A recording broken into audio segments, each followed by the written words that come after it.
앞에 사진을 하나 보실까요? 이게 무슨 사진인 것 같습니까? 지구?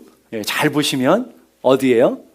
한국이죠. 위성에서 찍은 대한민국, 북한과 남한인데 밤에 야경을 찍은 거예요. 밤에 야경을 찍었는데 북한에는 불빛이 거의 없어요. 평양을 제외하고는 불빛이 거의 없고요. 여기 남한에는 온갖 빛이 가득 차 있는 그런 모습. 이 모습을 보면서 여러분 무슨 생각이 드나요? 참 먹먹하지 않습니까? 같은 동족, 같은 민족인데 한쪽은 저렇게 어둠 속에 묻혀서 수많은 전쟁과 수많은 그런 핍박 가운데 있는 그런 모습을 보게 됩니다. 우리가 저 민족을 위해서 기도하고 그 은혜 가운데 나아가는 날마다 하나님의 주시는 은혜를 소망하며 저 민족 가운데, 저 한 민족 가운데 하나님의 큰 역사가 일어나기를 기도해야 될 줄로 믿습니다. 오늘 우리가 읽은 본문은 9번째 재앙인 흑암 재앙에 관한 말씀이에요. 이 흑암 재앙은 9번째 재앙이기 때문에 10번째 마지막 죽음의 재앙, 마지막 경고, 마지막 기회에 하나님이 주시는 은혜의 심판이라는 것을 보게 됩니다. 심판 넘어서면 죽음이 기다리고 있기 때문에 마지막 하나님의 경고의 심판이라는 거예요. 애굽 사람들은 태양을 신으로 섬겼죠. 신 중에서도 최고의 신 라라고 하는 태양신을 섬겼어요. 그리고 바로 이 애굽의 왕을 바로라고 그러잖아요. 애굽 땅을 다스리는 바로 왕은 태양의 아들이에요. 그러니까 태양신을 섬기는 태양의 아들로 자청하고 있었어요. 그러니까 하나님께서 이 애굽 땅의 흑암을 9번째 재앙으로 내리신 이유가 뭘까요? 왜 하필이면 9째의 흑암 재앙을 보내셨을까요? 애굽 백성들이 그토록 가장 열망하는 최고의 신을 심판함과 동시에 애굽의 태양의 아들이라고 하는, 이 태양신의 아들이라고 하는 바로를 심판하시는 하나님의 경고의 메시지죠. 이 심판을 보면 이 애굽 사람들이 뭘 깨닫는 걸까요? 아, 우리가 섬기는 태양신이 죽었구나. 흑암 가운데 3일 동안이니까 흑암 가운데 있기 때문에 아, 우리가 섬기는 신이 가짜구나. 우리가 섬기는 신이 죽었구나 하는 첫 번째. 두 번째, 바로의 정치가 문제가 심각하구나. 바로가 잘못됐구나 하는 것들을 깨닫도록 하기 위해서 하나님이 주신 경고라는 것들을 보게 됩니다. 22절, 23절 말씀을 우리 한번 보겠습니다. 22절, 23절 다 같이 시작.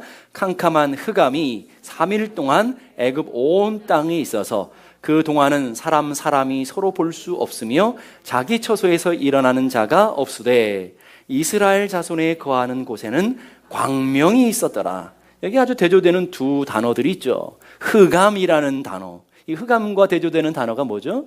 광명이라는 단어 있고요.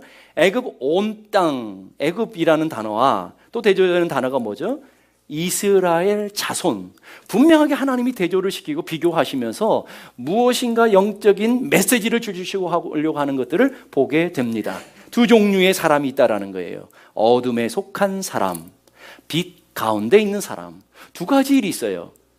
어둠의 일, 빛 가운데 빛의 일. 이렇게 나눠지는 걸 보게 됩니다. 이 나눠짐의 분명한 기준이 뭘까요? 어둠과 빛의 나눠짐의 기준이 뭐예요? 오늘 본문을 보니까 나눠짐의 기준이 어디에 있는 걸까요? 바로 하나님의라는 것에 있어요. 하나님, 그분에게 빛이 있기 때문에 빛과 어둠은 분명하게 나눔이 바로 하나님께 있다는 것을 보게 됩니다. 하나님이 없는 사람에게는 흑암이 있었고요. 그것을 애굽이라고 그랬고요. 애굽은 세상을 대변하잖아요. 세상, 하나님이 없는, 하나님을 믿지 않는 그 사람들에게는 흑암이고요.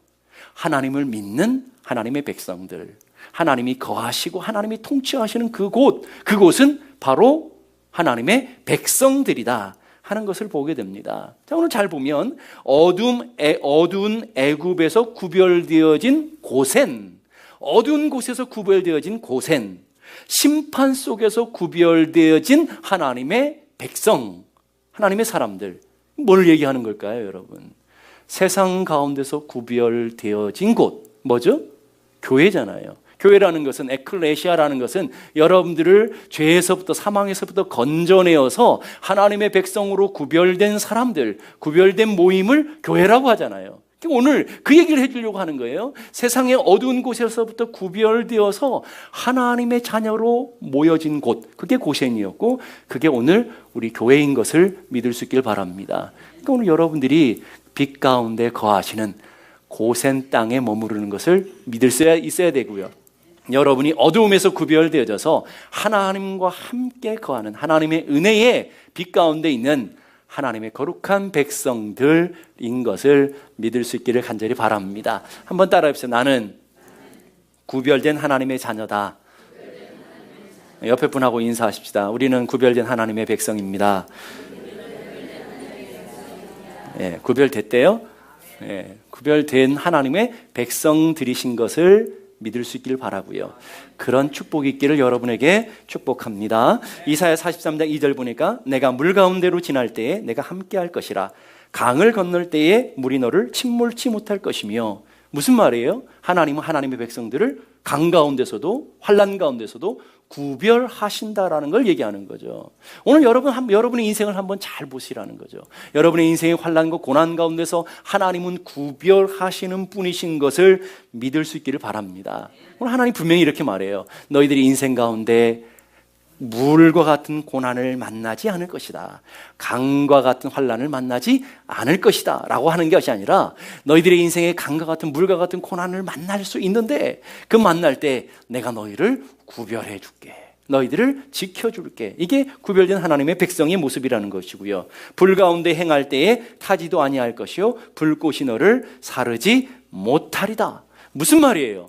불 가운데서도 하나님께서 우리를 구별해 주시고 물 가운데서도 하나님께서 우리를 구별하셔서 하나님이 우리를 보존하시고 하나님이 우리를 지키시고 하나님이 우리와 함께 하시는 하나님의 택하신 백성들, 거룩한 백성들이 이스라엘이었던 것처럼 오늘 여러분들이 그렇게 구별된 하나님의 백성들인 것을 믿을 수 있기를 간절히 바랍니다. 그런데 우리가 예수님을 믿기 전에, 예수님을 알기 전에 우리도 애굽 백성들처럼 어두움 가운데 있었던 사람들이었다라는 것을 알아야 된다라는 거예요. 하나님을 아직 만나지 못하고 하나님의 은혜의 빛이 없는 사람들은 아직도 영적인 어두움 가운데 있는 애굽 백성들과 같은 그런 영적인 상태라는 것을 깨달아야 된다는 것. 이게 오늘 우리 영적인 깨달음이어야 될 줄로 믿습니다. 빛이신 하나님을 떠났기 때문에 빛이신 하나님을 떠나면 어두움이 있게 마련이잖아요. 하나님을 떠난 인간의 모습을 예레미야 4장 22절, 23절에 이렇게 말해주고 있어요. 우리 한번 다 같이 읽어볼까요? 예레미야 4장 22절, 23절 시작. 내 백성은 나를 알지 못하는 우둔한 자요 지각이 없는 미련한 자식이라. 악을 행하기에는 지각이 있으나 선을 행하기에는 무지하도다. 내가 땅을 본즉 혼돈하고 공허하며 하늘을 우러는즉 거기 빛이 없으며. 자, 하나님께서 하나님을 떠난 백성들이 얼마나 어리석은지, 하나님의 은혜를 밖에 있는 백성들이 얼마나 미련한지를 보여주시면서 그 모습을 세 가지 단어로 설명해 주고 있어요. 세 가지 단어가 뭐냐면 혼돈, 공허, 빛이 없었다라는 것은 흑암이잖아요. 혼돈, 공허, 흑암이라는 세 단어로 하나님을 떠난 백성, 하나님 없는 백성의 모습을 보여주고 있다는 거예요. 여러분 한번 잘 보세요. 공허, 흑암, 그리고 혼돈, 이 단어가 어디에 나와 있어요? 하나님이 천지를 창조하시기 전의 모습. 땅이 공허하고 혼돈하며 흑암이 깊음 위에 있었다. 이게 하나님을 떠난 백성들의 모습이에요. 영적인 어둠의 상태의 모습이고 오늘 우리 하나님이 없는 이 세상의 애굽 백성들의 모습이라는 것들을 우리는 기억해야 될 줄로 믿습니다. 교회는 열심히 다녀도 하나님을 온전히 신뢰하지 아니하고 그 마음속에 예수 그리스도를 구주와 주님으로 믿지 않고 있다고 한다면 그 마음의 상태는 공허와 흑암과 혼돈의 상태로 있게 된다는 거예요. 오늘 여러분의 인생을 점검해 보시면 분명히 아시잖아요. 여러분이 하나님을 만나기 전의 모습이 어땠어요? 공허함 가운데 텅 비어있는 그런 헛된 인생을 살아오지 않았나요? 하나님 만나기 전에 오늘 여러분들의 모습은 무질서하게 헝클어져 있는 그런 혼돈의 삶이 였지 않냐 하는 거예요. 오늘 여러분의 삶은 하나님을 만나기 전에 어둠 가운데서 어둠의 일을 좋아하고 어둠의 길을 쫓아서 그렇게 살아오지 않았습니까? 2003년 8월 뉴욕에 대정전 사태가 있었죠. 미국에 살았던 분들은 잘 아실 거예요. 특별히 뉴욕에 사셨던 분들은 더 정확하게 잘 아시겠죠. 3일 동안에 미국 7개 주가 정전되는 일이 있었는데, 정전이 발생하자 제일 먼저 급한 일이 뭐냐면 먹는 물이 끊어져 버렸어요. 그러니까 밥을 해 먹을 수가 없게 되고요. 밥보다도 더 급한 게 뭐냐면 화장실의 문제가 해결이 안 되는 거예요. 이 아주 심각한 이 난리가 벌어지게 됐죠. 3시간 지나면서 가스 공급이 중단되어서 난방과 취사가 불가능해졌고요. 좀 더 가나니까 가게에 생필품을 사고 싶어도 계산대가 정지되었어요. 그러니까 장사를 못하는 거예요. 상거래가 중지되어 버렸어요. 거기에 모든 신호등 불이 꺼지니까 교통이 마비돼 버리고요. 가장 중요한 게 뭐겠어요? 운전을 하려면 가스가 필요한데 주유소의 주유기가 차단되니까 가스를 공급받을 수가 없는 그런 일이 벌어지게 됐다는 거예요. 그런 것들은 우리가 3일이니까 참을 수 있다 그러지만, 정말 무서운 것은 병원 아닙니까? 병원의 대부분의 전기들이 차단되고 대부분의 문을 닫았는데, 대형 병원만 10시간 발전기를 돌려서 10시간을 유지할 수 있는 것밖에 안 됐다고 하니 얼마나 난리가 난 거냐는 거예요. 모든 산업은 올 수 없됐고요. 공항은 마비되어서 오고 가는 사람들이 멈춰 있게 되었고요. 대중교통은 혼란을 빚게 되었다. 그냥 3일 동안 빛이 없었는데, 3일 동안 전기가 안 들어왔을 뿐인데 온 땅이 혼돈과 무질서 속에 빠져버리는 것, 이게 바로 빛의 힘이라는 것들을 오늘 우리에게 보여주는 거 아니겠습니까? 저는 어렸을 때 시골에서 자랐는데, 시골에서는 밤에 불이 잘 나갔어요. 전기가 잘 나가서 툭 하면 전기가 나갔는데, 평상시면 그냥 잠자버리면 되지만, 식사할 때, 늦게 식사하는데 불이 나가버리면 아주 난감하잖아요. 이 밥을 코로 들어가는지 입으로 들어가는지 구별이 안 돼요. 그래서 어른들이 제일 먼저 찾는 게 뭘까요? 초가 언제든지 집마다 다 있었는데, 그 초를 찾아서 그 초만 켜도 식사하는데 전혀 불편함이 없는, 흑암이 물러나는 그런 일들을 겪게 되었다라는 거예요. 오늘 우리 인생이, 하나님 없는 인생은 이처럼 혼란과 공허한, 제가 보여주는 그 샘플들은 이 땅에 보여지는 현상들이지만, 영적인 혼란함, 영적인 고통, 영적인 문제가 우리들 안에 일어나게 된다라는 거예요. 로마서 13장 12절 말씀 보니까, 밤이 깊고 낮이 가까웠으니 그러므로 우리가 어둠의 일을 벗고 빛의 갑옷을 입자.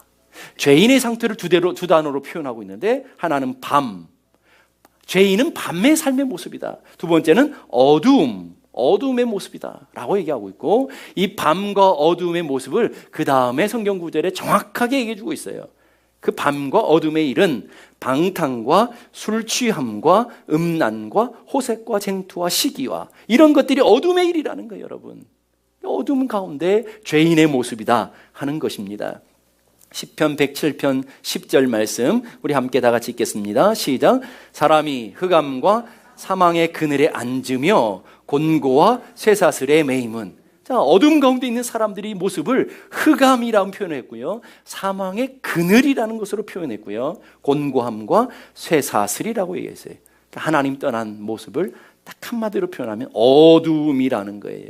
욕망의 어둠에 사로잡고, 우울함의 어둠에 사로잡고, 절망의 어둠, 실패와 좌절의 어둠으로 가득 차 있는 거예요. 여러분이 하나님을 만나기 전에 그런 모습 아니었어요? 여러분의 마음이 어두워요. 배우자의 마음이 어두워요. 자녀들의 마음이 어두워요. 가정의 어둠으로 가득 차 있더라는 거죠. 이게 오늘 하나님을 떠난 인간의 모습이에요. 세상은 밝은데, 세상은 환한 것 같은데 사람들의 마음은 어둠으로 가득 차 있는 것. 라스베가스가 바로 그런 모습 아니겠어요? 라스베가스는 밤이나 낮이나 전혀 구별이 안 되는 휘황찬란한 도시 아니겠습니까? 근데 그 라스베가스를 우리는 타락의 도시라고 얘기하잖아요. 쾌락의 도시라고 얘기해요. 왜 그래요? 밤의 문화가 지배하는 땅, 도박과 섹스와 마약과 죄악이 가득 차 있는 땅을 우리는 라스베가스라고 얘기하잖아요. 환한데 영적으로는 가장 어두운 시대를 살아가고 있는 그 땅의 모습을 표현해 주고 있다라는 거예요. 근데 그 어둠을 우리가 어떻게 몰아내요, 여러분? 여러분, 깜깜한 것을 무슨 수로 이겨냅니까? 힘써도 안 되잖아요. 애써도 안 되잖아요. 발버둥 쳐도 안 되잖아요. 우리 힘으로, 우리 능으로 전혀 되지 않는 것을 보게 돼요. 그 어둠을 어떻게 몰아내면 되죠? 아주 간단하잖아요. 어둠을 몰아내는 방법은 뭐예요? 빛이 비춰지면 돼요. 작은 촛불이라도 켜면 어둠은 물러나게 되어 있어요. 여러분의 마음도 마찬가지예요. 여러분이 하나님을 믿는다 그러지만 여러분의 삶은 마음에 수많은 어둠으로 가득 차 있는 분들이 있을 거예요. 두려움으로 가득 차 있고, 늘 염려로 가득 차 있고, 늘 고통으로 가득 차 있는 우리들의 어둠의 영적인 상태들을 보면서 우리가 그것을 몰아내고 싶잖아요. 그런데 안 되죠. 안 되는 것을 깨닫는 사람이 믿음 가운데 나가는 거예요. 해도 안 돼요. 근데 언제 그 어둠이 밝혀지던가요? 예수님이 내 마음 가운데 들어올 때에, 참 빛이 내 마음 가운데 비춰질 때에 어둠은 물러나게 되고, 우리 삶에 우리를 짓누렀던 어둠의 권세, 어둠의 힘, 어둠의 그 세력이 물러나게 떠나는 일들이 일어나게 되는 것을 믿습니다. 오늘 여러분 그 삶을 경험하셨을 거예요. 어둠으로 가득 차 있던 우리의 가정이, 어둠으로 가득 차 있던 우리들의 심령이 예수 그리스도의 빛을 우리의 마음 가운데 모시니까 우리의 어둠은 떠나게 되고 참 밝은 하나님의 은혜로 채워지는 모습 말이에요. 예수님이 온 인류의 구원의 빛으로 오셨어요. 그 예수님의 빛이 우리 마음 가운데 비춰지면 죽어가는 죄와 허물 가운데 죽어가는 영혼들이 사역사하는 생명의 빛으로 나타나게 될 줄로 믿습니다. 영생의 빛이 되셔서 우리들의 빛을 비추고요, 기쁨의 빛으로, 평강의 빛으로 우리를 비춰주시더라는 거예요. 그래서 여러분들이 예수님을 믿으면서 나타나는 반응이 뭐예요? 여러분 안에 기쁨이 생기고, 여러분 안에 평강이 생기고, 여러분 안에 감사가 생겨지는 줄로 믿습니다. 우리에게 참 빛 되셔서 어둠을 몰아내 주실 때, 어둠의 권세를 몰아내 주실 때에만 우리 삶에 하나님의 거룩한 은혜가 나타나게 되는 거예요. 예수님의 사역을 보게 되면 마태복음 4장 16절, 우리 한번 다 같이 한번 읽어보십시다. 예수님의 사역을 이렇게 짧은 성경 구절이 정확하게 우리에게 얘기해 주고 있어요. 마태복음 4장 16절 시작. 흑암에 앉은 백성이 큰 빛을 보았고 사망의 땅과 그늘에 앉은 자들에게 빛이 비치었도다. 자, 흑암에 앉은 백성, 그러니까 하나님 없는 백성은 흑암에 앉은 백성이라는 거예요. 그 백성에게, 죽음의 땅에 있는 백성들을 하나님이 건져내시고, 주님의 사역은 건져내시고 우리 어둠을 몰아내시기 위해서 이 땅에 오셨는데, 그게 바로 빛의 사역, 구원의 사역이다 라고 얘기하고 있어요. 그걸 구체적으로 누가복음 4장 18절은 이렇게 설명하고 있어요. 우리 한번 읽어보실까요? 누가복음 4장 18절 시작. 가난한 자에게 복음을 전하게 하시려고 포로된 자에게 자유를, 눈먼 자에게 다시 보게 함을 전파하며 눌린 자를 자유케 하고 주의 은혜의 해를 전파하게 하려 하심이라. 이게 빛의 사역이라는 거예요, 여러분. 이게 구체적으로 오늘 주님이 우리 가운데 오셔서, 이 땅 가운데 오셔서 보여주신 빛의 사역. 어둠에 눌려있는 죄인들을 건져내시고, 가난한 자 복음을 통해서 은혜의 가운데 인도하시고, 포로된 자에게 자유를, 눈먼 자들을 고쳐주시며 안전병이들 일으켜주시고, 병든 자를 치료하시며 눌린 사단의 권세에 눌려있는 자들을 자유케 하시고, 하나님의 은혜의 해를 선포하셔서 어둠 가운데 사망 권세에 가로잡혀 있는, 공중의 권세 잡힌 어둠의 영역에 잡혀 있는 영혼들을 자유케 해주셨다. 말씀을 전하시고 치유하시고 고치시고 귀신을 쫓아내시고 질병을 고쳐주심으로 하나님이 그 어둠을 몰아내시는 빛의 사역을 보여주셨다라는 거예요. 오늘 우리 가운데도 그런 역사가 일어나게 될 줄로 믿습니다. 예수님의 빛이 여러분의 심령 가운데 비치면 어둠은 물러나게 되고요, 예수님이 여러분의 가정을 비추면 그 인생의 갈등들이 치료되고요, 예수님이 여러분의 심령 가운데 일어날 때에 놀라운 역사가 일어나게 되는 거예요. 예수님의 빛이 여러분의 삶에, 여러분 가운데 비춰줄 때 질병이 떠나게 되고 가난이 떠나게 되고 하나님의 놀라운 능력과 은혜가 우리들 가운데 머물게 될 것을 믿을 수 있기를 바랍니다. 사도행전 26장 18절 우리 한번 보실까요? 시작. 그 눈을 뜨게 하여 어둠에서 빛으로, 사단의 권세에서 하나님께로 돌아가게 하고. 자, 보세요. 사단의 권세에 있는 영혼들을 하나님께로 돌아가게 했다라고 설명하고 있는데, 그 앞에 보면 그것을 어둠에서부터 빛으로. 이거 똑같은 얘기를 이렇게 반복하고 있다라는 거예요. 골로새서 1장 13절 우리 한번 다 같이 읽어보십시다. 시작. 그가 우리를 흑암의 권세에서 건져내사 그의 사랑의 아들의 나라로 옮기셨으니. 자, 옮기셨으니. 앞으로 옮겨질 거예요? 옮겨졌어요? 여러분은 옮겨졌어요? 옮겨질 거예요? 근데 왜 그렇게 인생을 사시죠? 예? 왜 그렇게 어두우세요? 왜 그렇게 인상 쓰세요? 오늘 다 죽어가는 사람처럼 왜 이렇게 낙심되고 절망되어 있냐는 거예요. 옮겨졌다라는 게 어디로요? 빛의 나라로. 빛의 나라로, 아들의 나라로 옮겨졌어요. 평강의 나라로, 은혜의 나라로 여러분들을 옮겨놓으신 것을 믿을 수 있길 바랍니다. 그러기에 오늘 여러분 예수 안에서 그 은혜를 누릴 줄 알아야 되는 거예요. 예수 안에 있으면 참 기쁨을 누리고, 예수 안에 있을 때 참 평강을 누리고, 예수 안에 있을 때 참 자유를 누리는 하나님의 백성들이 될 수 있기를 간절히 바랍니다. 근데 내가 다 짊어지고 있다 이거죠. 내 인생에 문제가 있으면 내가 해결하려고 하고, 주님이 지시겠다는데 주님 괜찮습니다. 내가 지고 갈게요. 주님 좀 쉬십시오. 내가 지고 갈게요. 그거는 오지랖이에요. 오지랖. 예? 주님께 맡기세요. 그러니까 주님이 그러시잖아요. 네 질 거나 지어라. 그건 내가 질 거다 라고 얘기하신다는 거죠. 자, 에베소서 5장 8절 보십시다. 다 같이 시작. 너희가 전에는 어둠이더니 이제는 주 안에서 빛이라. 자, 이 너희가 누구예요? 너희가 누구예요? 우리 남편? 우리 자식? 그러면 얼마나 좋겠어요. 그렇죠? 여기 너희가 누구예요? 너희가 내가 전에는 어디였다고요? 어둠이었다니. 목사님 지금도 어둠인데요. 지금도 제가 어둠이 좋습니다. 저는 어둠이 훨씬 편합니다. 이러시는 분들이 있습니까? 어둠의 일들을 사랑하고 어둠의 일들을 좋아하고 밤만 되면 살아서 움직이는 분들이 있습니까? 이 문제가 심각한 거죠. 이제는 주 안에서 빛이라. 이제는 여러분이 빛 가운데 있고 빛 가운데 살아가는 것을 믿을 수 있기를 간절히 바랍니다. 그러면 어떻게 그 빛 가운데 살 수 있느냐? 우리 삶에 어떻게 그 빛의 영광이, 빛의 권세가, 빛의 은혜가 우리를 다스리고 우리를 통치하고 우리를 붙들어 줄 수 있느냐? 정확하게 우리에게 답해 주고 있어요. 요한복음 8장 12절 다 같이 시작. 나는 세상의 빛이니 나를 따르는 자는 어둠에 다니지 아니하고 생명의 빛을 얻으리라. 어떻게 빛 가운데 거할 수 있다고요? 주님을 따를 때에, 하나님의 말씀을 따를 때에. 근데 내 마음에 주님이 없어요. 내가 주님을 모셔본 적도 없고 내가 주님을 따를 마음도 없어요. 그러니까 교회는 수십 년 다니는데 한 번도 그 빛을 만나본 적이 없고 한 번도 그 주님을 만난 경험이 없으니까 늘 어두움 가운데 살아가는 불쌍한 영혼들이 많다라는 거죠. 교회 다니면서 빛을 경험하지 못한 만큼 불쌍한 건 없는 거예요. 오히려 세상에 있는 사람도 자기 마음껏 살잖아요. 어둠을 즐기며 어둠을 세상 가운데 살잖아요. 근데 교회는 열심히 다니는데 여러분 안에 뭐가 생기냐면 양심의 죄를 찌르는 그런 마음이 있잖아요. 그래가지고 죄 짓는 것도 괴롭고 교회 오는 것도 괴롭고 다 불편한 거예요.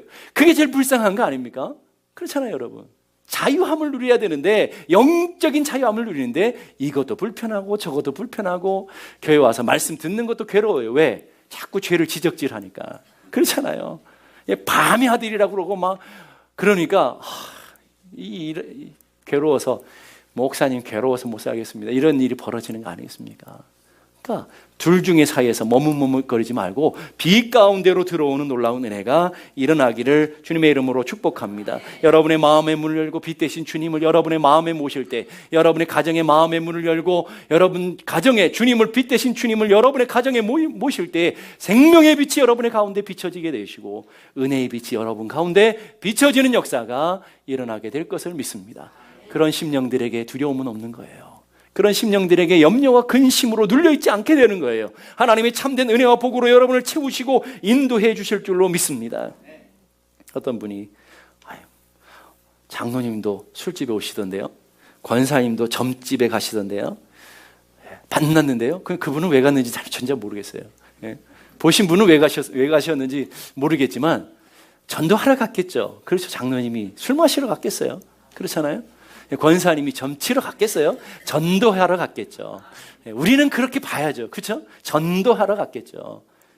아직도 교회는 열심히 다니고 직분은 있는데 어둠의 권세에 꽉 사로잡혀서 사단의 권세에 꽉 사로잡혀서 어둠의 자녀로 살아가는 수많은 인생들이 불쌍한 영혼들 아닙니까, 여러분? 불쌍한 영혼들이에요. 그런 영혼들을 왜 그런 삶을 살게 됐느냐? 요한복음 12장 46절 보세요. 요한복음 12장 46절 다 같이 읽겠습니다. 시작. 나는 빛으로 세상에 왔나니 물은 나를 믿는 자로 어둠에 거하지 않게 하려 함이라. 어둠에 거하는 이유가 뭐예요? 예수님을 안 믿는다는 거예요, 여러분. 오늘 분명히 얘기했잖아요. 물은 나를 믿는 자로 어둠을 거하지 않게 하려 합니다. 이것을 거꾸로 말하면 어둠의 가운데 거하는 사람이 예수님을 믿고 있지 않다라는 거예요. 예수님을 신뢰하지 않고 있다라는 거예요. 머리로는 믿는데 여러분의 심령 가운데 예수님을 만난 경험이 없다라는 거예요. 하나님을 만난 놀라우신 은혜를 맛본 경험들이 없다라는 거예요. 그러니까 어둠이 좋고 어둠을 사랑하고 어둠 가운데 살 수밖에 없는 거예요. 빛이 오면 어둠은 물러나게 되어 있어요. 빛을 받으면 어둠의 사상이 물러나고요, 어둠의 지식이 물러나고요, 어둠의 도덕이 물러나고 어둠의 문화와 철학이 물러나게 되고, 그것을 받으면 예수 믿는 빛 가운데 있는 사람은 불편해져야 정상이에요. 불편해야죠, 당연히. 왜? 자꾸 빛이 어둠을 몰아내는데 불편할 수밖에 없는 거 아니겠습니까? 이 빛이 임하면 음란의 밤의 문화가 사라지고요, 술의 문화가 사라지고요, 쾌락의 문화가 달아나게 된다라는 거예요. 데살로니가 전서 5장 5절 다 같이 읽겠습니다. 시작. 너희는 다 빛의 아들이요 낮의 아들이라. 우리가 밤이나 어둠에 속하지 아니하나니. 여러분의 소속은 어디예요? 어디 속해 있습니까? 예, 여러분 교회 와서는 빛이지만 집에 가서는 어둠이잖아요. 다 얘기해서 알아요, 여러분. 여러분이 배우자들이 다 얘기해줘요. 저 인간은 교회에서는 천사인데 집에만 오면 마귀 할멈이야. 예, 그런 삶을 살면 안 되잖아요. 분리된 삶이 아니라 여러분 정말 빛이라면 빛의 삶을 드러내는 삶, 빛인 삶을 살아내야 되는, 밤이나 어둠에 속하지 아니하고 빛의 아들들이 되었다라고 우리에게 분명하게 가르쳐주고 있는 줄로 믿을 수 있기를 바랍니다. 흑암 심판은 하나님이 그동안 내리셨던 은혜를 걷어가는 표시죠, 표시. 마태복음 5장 4절 45절 보니까 하나님이 그 해를 누구에게 주셨다고요? 악인과 선인에게 비추셨으며, 비를 누구에게 주셨어요? 의로운 자와 불의한 자에게 동일하게 내리셨습니다. 애굽 백성이나 이스라엘 백성이나 동일하게 해를 주셨고요, 동일하게 비를 주셨고요, 동일하게 공기를 주셨어요. 이것을 우리는 일반 은총이라고 그래요. 하나님이 일반 은총을 받았어요. 그런데 그것이 저절로 생기는 줄 알고 살았는데 하나님이 거둬가시니까 이것도 하나님의 은혜라는 것을 알게 되는 거죠. 빛을 막아버리니까, 빛이 없으니까 이게 저절로 주어지는 것인 줄 알았는데 하나님의 은혜로 빛이 주어지는 것이구나, 하나님의 은혜로 비가 주어지는 것이구나, 하나님의 은혜로 공기가 주어지는 것이구나, 하나님의 은혜로 건강이 주어지는 것이구나, 하나님의 은혜로 사는 것이구나 하는 것을 알게 되는 은혜가 여기에 있는 거예요. 오늘 여러분의 삶에 그걸 깨달아야 되지 않겠어요? 하나님의 모든 일반적인 은총도 하나님의 은혜라는 것, 그 흑암이 며칠 동안 계속됐어요? 3일. 이 3일은 애굽 백성들이 하나님께로 돌아오는 마지막 기회예요. 마지막 기회. 하나님이 주신 마지막 회개의 기회요, 은혜의 기회라는, 마지막 기회라는 것을 알아야 돼요. 바로는 회개를 통해 자신도 살고 자식도 살고 가정도 살고 민족도 사는 일들을 선택해야 됐어요. 그런데 바로가 어떤 길을 택했습니까? 그 마지막 기회를 날려버렸어요. 마지막 기회를 날려버렸어요. 그래서 어떻게 됐어요? 10번째 재앙이 임했죠. 10번째 재앙이 뭐예요? 죽음, 사망이 임하게 된 거예요. 사망이 임하게 된 거예요. 얼마나 바로가 어리석어요, 여러분. 바로가 어리석죠? 근데 우리도 그러고 있다 이거죠. 바로를 보면서, 하나님 바로를 보면서 이 어리석음을 보여주시고 선을 행하기에는 지각이 둔하다라는 것을 우리에게 가르쳐 주시는 데 불구하고, 하나님을 선택하고 믿음으로 살기가 둔하다라는 것을 분명하게 보여주시는데, 그걸 보는 우리가 더 어리석은 일을 선택하고 있다라는 거예요. 마지막 기회, 하나님께서 3일간의 암흑을 통해 하나님의 사인으로 애굽에 보여주시는 거죠. 하나님께 돌아오라고, 하나님을 인정하라고, 하나님께 엎드리라고 보여주는 마지막 9번째 심판이잖아요. 마지막 재앙, 마지막 기회잖아요. 근데 우리는 안 그래요, 여러분. 여러분의 인생에 암흑이 들여 있는 분들 있잖아요. 질병의 암흑이 여러분 인생 가운데 내려져 있고, 물질의 어둠이 내려져 있고, 사업의 어둠으로, 자녀들의 고통의 어둠으로 여러분들에게 마지막 기회를 주심에도 불구하고 우리는 괜찮아, 안전해 라고 생각하는 바로 같은 삶을 살고 있는 것이 아닌가 하는 거예요. 바로는 그것이 마지막 기회인지 알았을까요? 몰랐을까요? 몰랐으니까 그러죠. 오늘 여러분은 그것이 마지막 기회인지 알까요? 모를까요? 모르니까 다 사망으로 가는 거예요. 모르니까 사망으로 가는 거. 알면서 그렇게 갈 사람이 누가 있겠어요? 내일 우리 삶이 보장되어 있고, 우리는 얼마든지 회개할 기회가 보장되어 있고, 여러분 오늘 주보 뒷면에 보시면 그걸 정확하게 그림으로 보여주잖아요. 그렇잖아요. 우리 삶에 얼마든지 기회가 있다고, 다음에 그러지만 그것이 마지막 기회인 것을 몰라요. 모른다고요. 그러니까 사망 가운데 빠지게 되는 거예요. 기회는 어떻게 해야 돼요? 잡아야 되는 거예요. 그래야 복 있는 사람이 되는 거예요. 기회는 잡으라고 주는 거예요. 오늘 하나님께서 여러분이 주시는 마지막 사인, 마지막 기회들을 붙잡을 수 있는 은혜가 일어나기를 주님의 이름으로 축복합니다. 기독교의 진리는 빛을 받으면 빛이 되어져요. 빛을 받으면 빛이 되어지고요. 빛이 우리 안에 오면 우리도 빛이 되어져요. 그래서 너희는 세상의 빛이다라고 해요. 앞으로 빛이 될 거다. 10년 후에 빛이 될 거야. 내가 약속해. 내가 하나님 나라에 가면 빛이 될 거야. 이렇게 안 하셨다는 거예요. 너희는 지금 세상의 빛이다. 왜요? 우리 가운데 빛이 들어와 있기 때문에. 그걸 보여주는 사건이 모세가 시내산에 올라갔어요. 하나님의 영광의 빛을 봤어요. 40일 동안 하나님의 영광의 빛 가운데 거했어요. 그랬더니 내려올 때 어떤 일이 벌어졌죠? 무슨 일이 있었어요? 아무 일이 없더라 이거예요, 여러분. 내려올 때 무슨 일이 있었어요? 모세의 얼굴에 하나님의 광채가 비쳤잖아요. 그래서 이스라엘 백성들이 도저히 감당이 안 되니까 얼굴에 뭘 썼어요? 수건을 쓰게 되었잖아요.